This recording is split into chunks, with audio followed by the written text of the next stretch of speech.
Nvidia stock has soared by 30% since the early August market sell-off, and the company is set to report second quarter results after markets close today.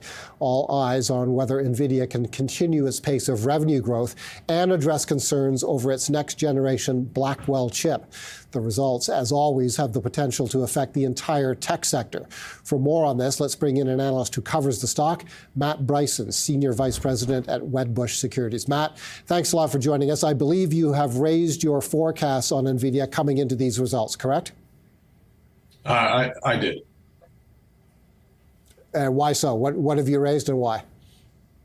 Yeah, no, so I looked at my numbers because you look at NVIDIA's large customers, predominantly the cloud players, Microsoft, Amazon, Google, they all spent more on CapEx in calendar Q2. You look at the large server OEMs, Supermicro, Gigabyte, they all reported excellent numbers driven by AI server shipments. And when Supermicro was talking about their calendar Q3 expectations, they're looking at shipping almost 1.5 billion more servers.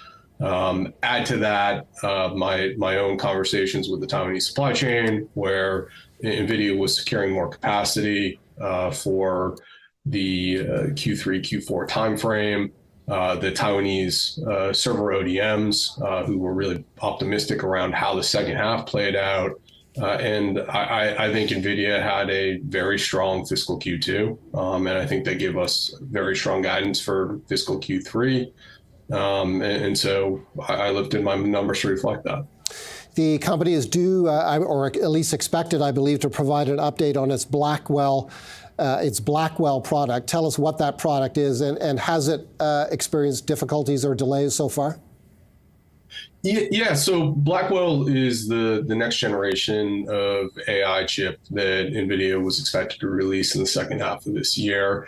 The impact isn't in the quarter that's being announced. It's not in the upcoming quarter. My understanding with Blackwell has always been that systems are going to ship very late this year.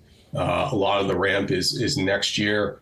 And so the concern is that if there is a substantial delay, then you potentially get a pause in NVIDIA revenue because customers have been waiting for this chip. It's more powerful. It allows you to tie more of these servers together. So when you're training models, you can train much larger models. Having said that, generally reports suggest that the delay is weeks or maybe a few months. And given there's incremental strength for the current generation of chip Hopper at this point, I don't think it has much of an effect on NVIDIA. And then when Blackwell does come out, there's a whole lot of demand for the new chips because they are more powerful. They allow the large customers to train these larger models.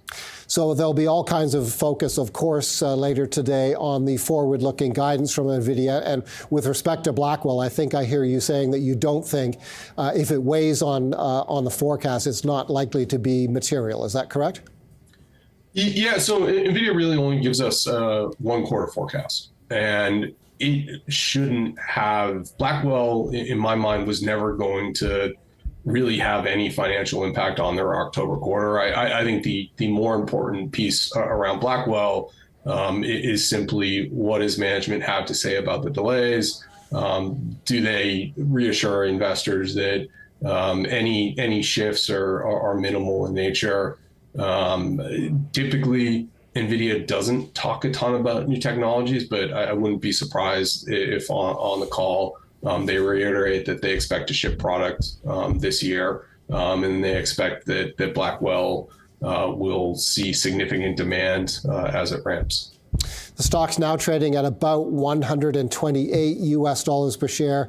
Within the past week, you've upgraded your price target to $138 per share. You have an outperform rating on the stock. What type of multiples or metrics do you use to get to $138? Yeah, so my 138 is based on next year's earnings. I'm using a mid-30s type multiple. Historically, NVIDIA, the last few years, has traded on forward earnings in a multiple in the 30s, maybe a little bit lighter than where I am. But having said that, I also think that as Nvidia moves through Blackwell, that those numbers for that out year 2026 move higher. And so with that 138 price target, that eventually it doesn't end up being 36 times what they report in 2026, fiscal 2026. It ends up being kind of closer to that historical price target that they've had. I think given the growth we've seen from Nvidia in terms of revenue, and look, I'm forecasting that they grow by roughly 4 billion sequentially in fiscal Q2. So you're talking about 15 well over 10% growth on a quarter over quarter basis. So I think they can certainly justify that type of multiple given the accelerated growth that they're still seeing. Matt, thank you.